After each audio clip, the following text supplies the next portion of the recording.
Mana pengikut Niki Bu? Serang dong, serang. Gue rasain kayak begini harus dijemput Tenovi. Ada salah satu netizen aku yang DM aku, ternyata si Miss Gossip itu mantan dari ODGJ.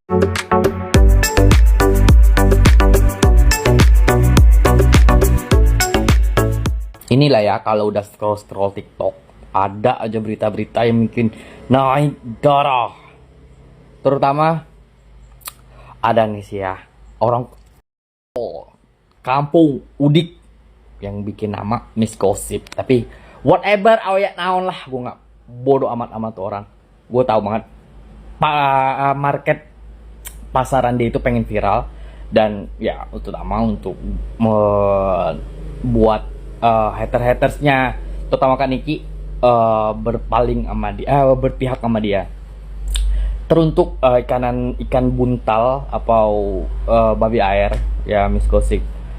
Gue udah wanti-wanti dari dulu, lu bakalan offset, bener banget kan, offset loh. Tapi nikmatin aja, itu resiko yang lu ambil. Karena kenapa? Lu ngomong tuh nggak diayak, terutama perang atau kita nggak suka sama orang itu terlalu, menurut gue sih terlalu kampung ya. Dan buat Begeng yang dipanggil kemarin sampai jam 11 malam, nggak usah gimana-gimana, ya kan? Ini udah berjalan, udah jauh banget, ini udah berjalan nih. Kita tunggu endingnya. Lu siapkan lagi peluru-peluru buat lu tidak bersalah, ya. Terutama perlindungan konsumen, ya. Konvertasi. Lu jalan itu dulu, ya. Buat kasusnya Kak Niki udah P21, menurut gue sih itu bakalan ada endingnya. Halo ikan buntal ya, insannya luar biasa gedenya. Gimana? Aman gak sekarang ya? Soalnya pada banyak tuh pengacara yang speak up soal seputaran fitnah yang lo lontarin. Lu kalau pakai baju orange kayaknya ditambah kain deh, soalnya kagak muat. Lagian ya, kalau buat konten mikir-mikir dulu kayak gimana kayak gitu kan. Tapi kayaknya kalau bakalan ketahuan ya iyalah ketahuan. Secara siapa sih dalang dibalik perhuruan lu yang lu ciptain, ya kan? Siapa yang nyawer lu, siapa yang membeli lu, gitu loh. Miss Gossip ya kan? Oh salah, Miss Fitnah. Tahu kan, fitnah itu lebih kejam daripada gitu loh. Jadi selamat Miss Fitnah.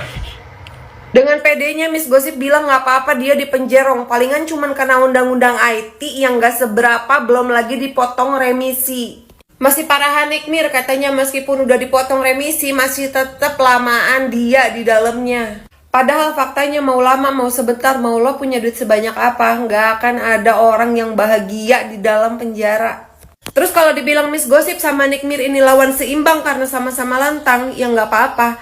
Tapi minimal jangan bawa-bawa orang yang udah putus sama urusan dunia. Itu aja, udah.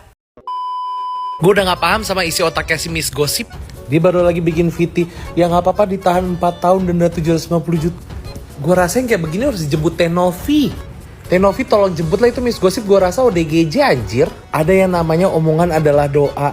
Ya, ini mungkin kalian akan melihat omongan adalah doa akan terjadi in real life, guys. Gue rasa beneran udah nggak ada otaknya udah jadi gule. Guys, aku mau ada info sama kalian tentang si Miss Gossip. Ada salah satu netizen aku yang DM aku, ternyata si Miss Gossip itu mantan dari ODGJ. Tapi dia kabur. Dia itu belum benar-benar sembuh sempurna, tapi dia kabur. Dia itu tidak mau disembuhkan di rumah sakit jiwa. Ini ada followers aku yang bilang ya, Miss Gossip itu mantan ODGJ. Coba kalian komen di sini kalau kalian tahu siapa dia.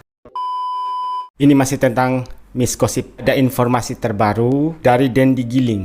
Katanya ada netizen yang memberitahu bahwa sebenarnya Miss Gossip ini adalah mantan ODGJ. Kalau memang betul, pantas aja lantam sekali mulutnya, nggak ada takut-takutnya. Jadi di sini ada dua alasan kenapa Miss Gossip bisa selantam itu untuk menyerang keluarga dari Nikita Mirzani. Yang pertama, diduga Miss Gossip ini punya backingan yang akan menjamin kehidupan keluarganya kalau Miss Gossip ini dipenjerong. Yang kedua, Miss Gossip ini ternyata mantan ODGJ, bahkan sempat kabur dari rumah sakit ODGJ. Karena biasanya orang yang memiliki gangguan jiwa seperti itu tidak akan bisa dipenjerong. Tapi diperlukan tes kejiwaan untuk membuktikan apakah memang betul Miss Gossip ini ODGJ atau tidak.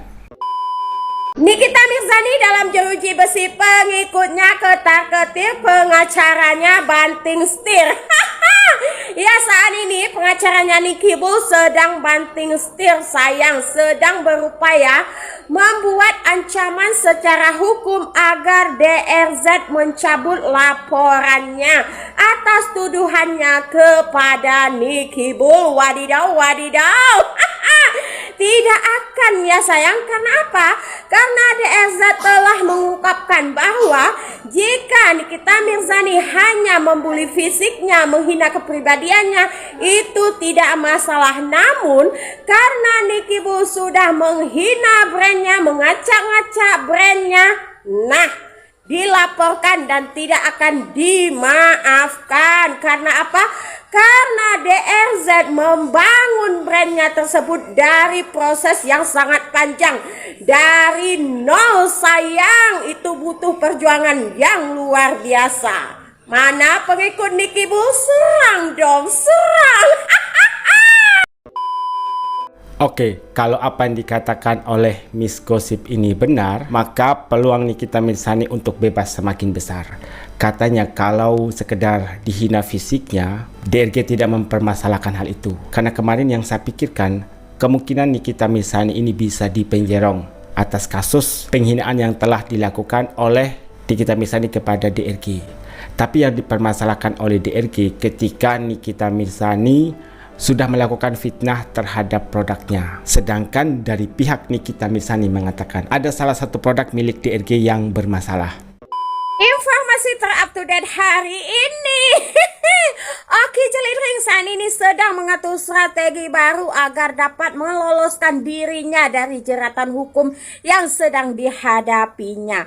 Namun sayang seribu sayang, usaha dari Oki Jelly Drink tersebut tidak membuahkan hasil karena pengakuan dari Nicky Bull itu lebih akurat, sehingga dirinya sudah ditetapkan menjadi tersangka, menjadi dalang dari kasus pemerasan ini terjadi.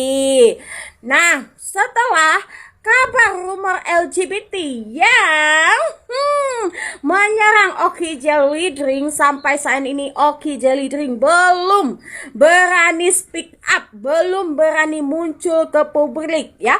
Walaupun beberapa hari yang lalu, beberapa minggu yang lalu ia sempat melakukan live jualannya, tapi mentalnya masih belum aman sayang.